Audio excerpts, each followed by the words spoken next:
Oui, bonjour chers amis, j'espère que vous allez bien. Quant à moi, je rends grâce à Dieu.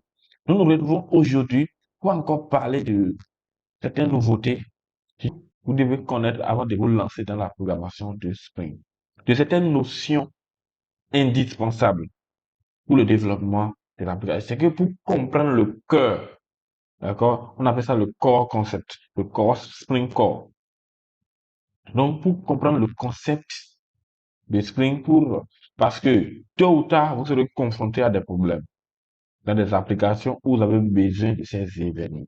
Alors, je prends le temps aujourd'hui de vous en parler de certains de ces événements que nous avons encore qui fonctionnent sur la Spring version 2, d'accord, 2, 7 ins. Bon, actuellement, nous sommes à la version 3 et je l'ai testé. Bientôt, on va faire une vidéo sur la version 3 avec les nouvelles performances que nous avons dans la version 3. Alors, sans plus tarder, nous allons parler de ces concepts supplémentaires.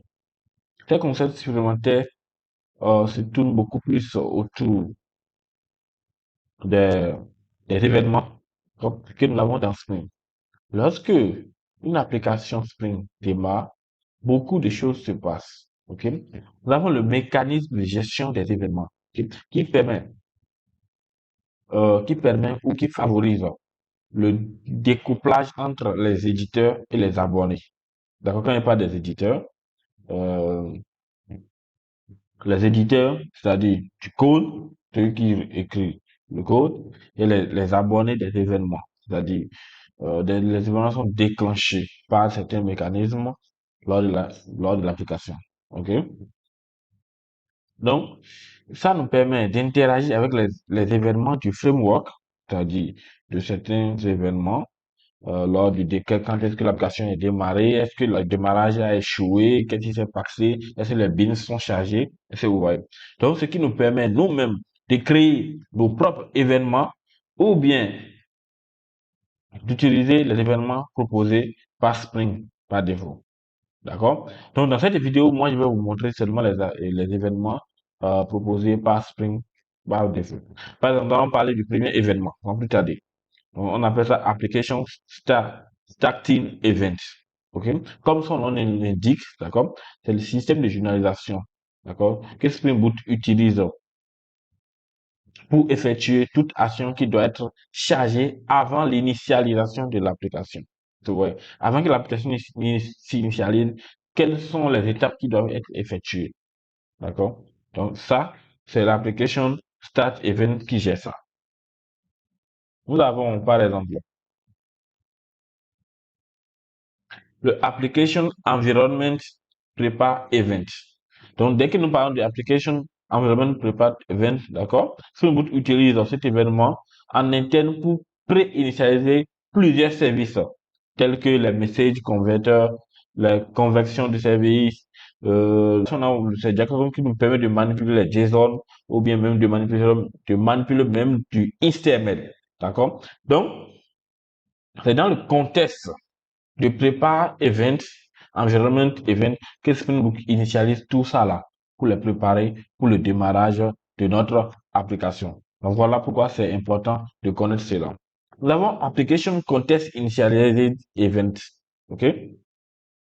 À ce niveau, qu'est-ce qui se passe? Cet événement peut être utilisé pour effectuer une tâche avant que les bins ne soient initialisés. Vous savez que Spring Boot fonctionne sur les bins. C'est constitué de bins, même au service. Dès que nous mettons arrobas service, ça crée un bins. Dès que nous mettons arrobas rest controller, c'est un bins qui est contrôlé, qui est créé derrière. OK? Donc, pour cela, euh, tout ce qui doit être fait avant l'initialisation de ces bins, Spring les gère à ce niveau-là. Nous parlons à présent de Application Prepare Event. D'accord? Lorsqu'elle est publiée, bon, c'est pour préparer, l'application prépare les événements. OK? Donc, la définition des bins, les bins, d'accord? Qui sont chargés, mais ne sont pas rafraîchis. Les bins sont chargés, mais ne sont pas rafraîchis. Il faut qu'on applique le principe de singleton.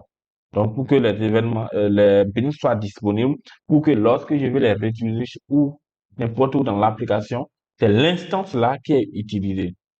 OK? Donc, c'est tout ce qui va être fait avant que le contexte de l'application ne soit rafraîchi. OK? Dans ce prépare avec tout ce qui doit être fait avant que le contexte ait démarré. Il a chargé les données. Il faut qu'il rafraîchisse maintenant pour les rendre disponibles. Le contexte refresh event. Donc, c'est à ce niveau maintenant, c'est l'événement du rafraîchissement du contexte sur le web. Donc, à ce niveau déjà, l'événement est en train d'être rafraîchi. Donc, l'événement étant en train d'être rafraîchi, est-ce que nous avons des choses à faire? Est-ce que nous avons les trucs un peu comme de l'auto-configuration, les trucs qui ont été auto-configurés vont être rafraîchis, par exemple les JPA, les trucs là, il va vérifier si l'accès à la base de données est bien, si c'est correct et tout. C'est tout ça là se fait dans ce contexte-là, dans le contexte de refresh event. Nous allons continuer.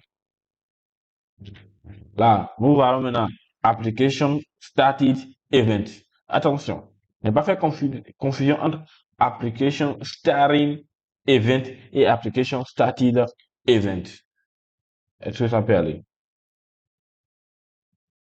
Donc, comme son nom l'indique, là, c'est lui qui démarre les événements. C'est quand les événements sont finis de démarrer. C'est-à-dire, on a déjà chargé le contexte, on a chargé les bins, c'est déjà rafraîchi. Est-ce que vous voyez?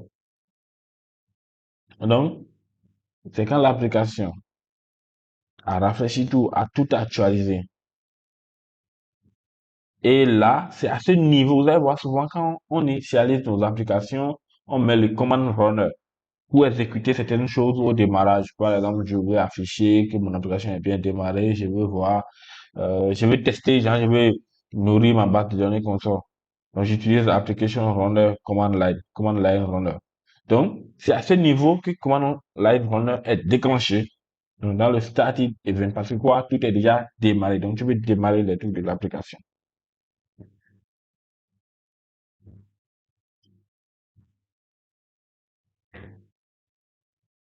On a maintenant le application ready event. OK?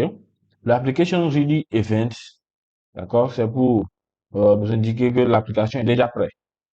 C'est prêt à être utilisé. Tout a été démarré, le contexte est initialisé, le start event est terminé, les commandes layers ont terminé. Donc là, on passe à application ready event. Mais lors de tout ce processus, cela peut échouer. Si cela échoue, nous avons application fail event. Application failed event. Bien avant ça, nous avons aussi la partie web, le contexte web de l'application. D'accord? Parce que notre application peut être réactive ou peut être des servlets. Donc, si le servlet aussi est mal initialisé, ou bien le servlet ne fonctionne pas, le réactif ne fonctionne pas, nous avons l'application web initialized event. Web initialized event.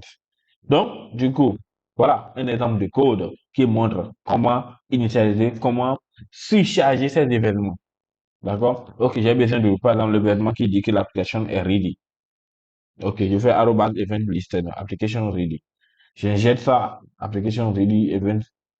Et là, vous voyez, system.out application ready event generate at. Je peux voir la date à laquelle l'application est démarrée. Sans ça, totalement initialisé tout ce qui est fait. Il est prêt maintenant à être utilisé. Le web, tout est initialisé. Donc voilà ce que nous pouvons dire. Nous pouvons résumer de cela en 10 minutes. Donc, c'est des trucs essentiels à connaître. C'est des choses que nous devons connaître dans Spring. Parce que tout le temps, nous avons besoin de ça pour initier. Surtout quand l'application a échoué. Je suppose que des services internes sont démarrés, d'autres microservices sont démarrés pour le fonctionnement de l'application. Alors que le cœur même a échoué. Alors, il faut encore stopper tout ce qui était démarré pour éviter la consommation des ressources inutiles. Ou bien que le service soit appelé, mais que le traitement n'aille pas jusqu'au fond. Nous avons besoin de connaître ces événements. Si c'est, je vous dis encore une fois, merci. Nous allons nous retrouver dans la vidéo prochaine.